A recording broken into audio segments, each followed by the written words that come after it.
Today is day 221, AI, Turkeys, and David Hume. So in my early days of college, I had a professor with this unusual mission. She was attempting to prove to the entire class that eating turkey for Thanksgiving was wrong.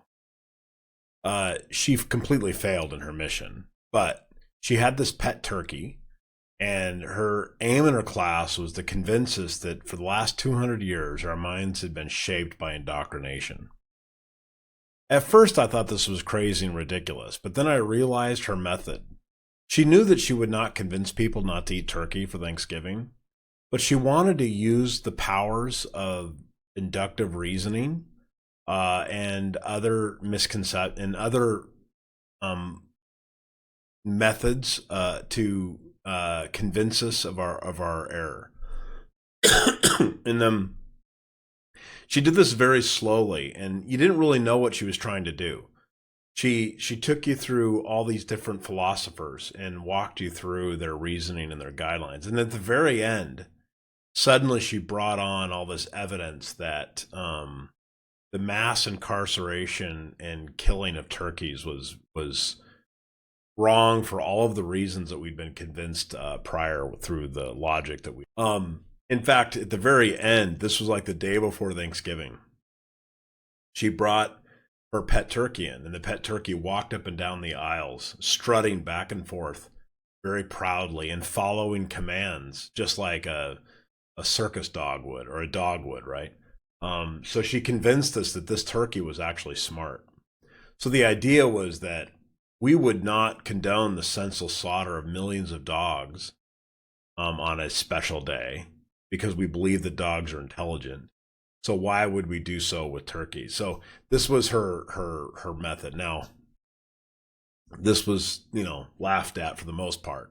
But I have to agree that her meticulous instruction of walking through this logical process really convinced me, or really had an impact on me, because I remembered everything that she said.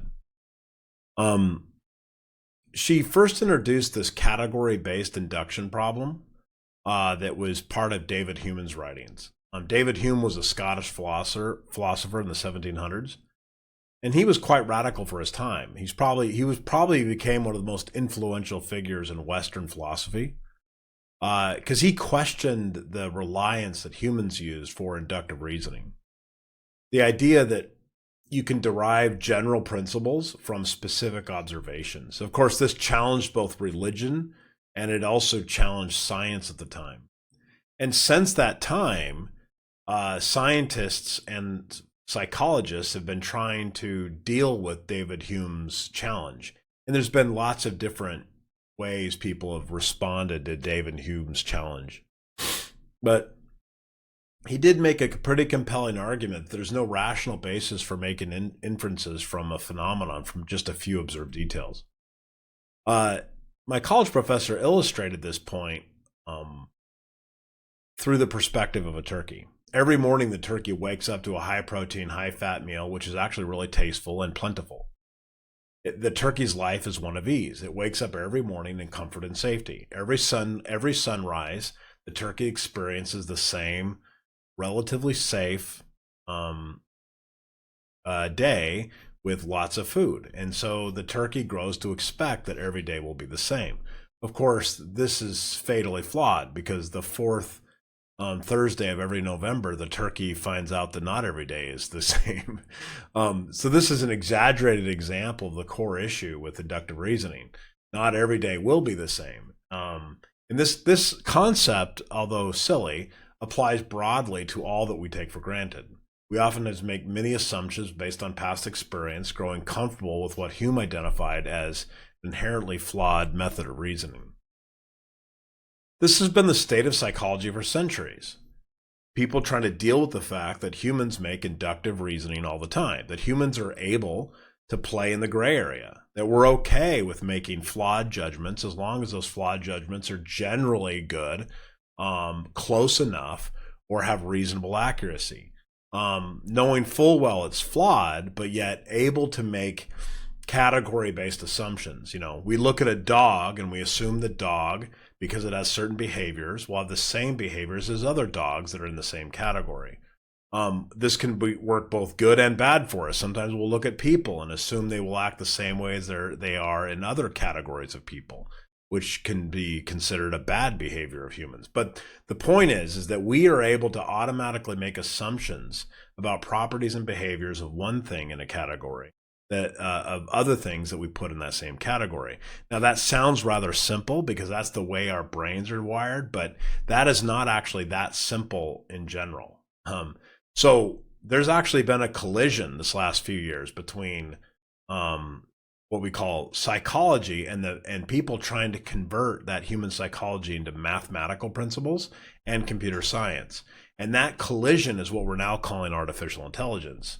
And some lament this as a potential replacement for humans or as a challenge to our dominance in the realm of imperfect cognition, because humans have always been the only creatures that were able to do this. And now it seems that we have developed software that can make this same kind of fuzzy logic or the same kind of jump to inductive reasoning that we have always been able to do very effortlessly. So that has caused us to marvel a little bit. Like, are we going to see the replacement of humans? Well, I'm assuming that imperfect cognition, we will probably develop software that's better at it than us in certain areas. Maybe not every area, but in certain areas.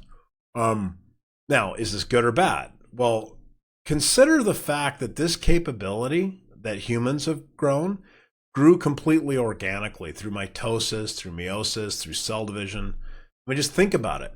Our natural process has led to the formation of an organic, functioning brain that has developed a consciousness, and through that we have inductive reasoning. And that's only one small aspect of the human cognitive ability. There's probably 9 or 10 major cognitive abilities the human brain has.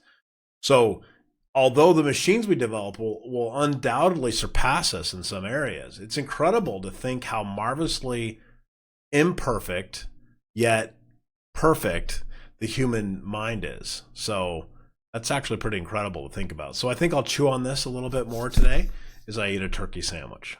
Thank you.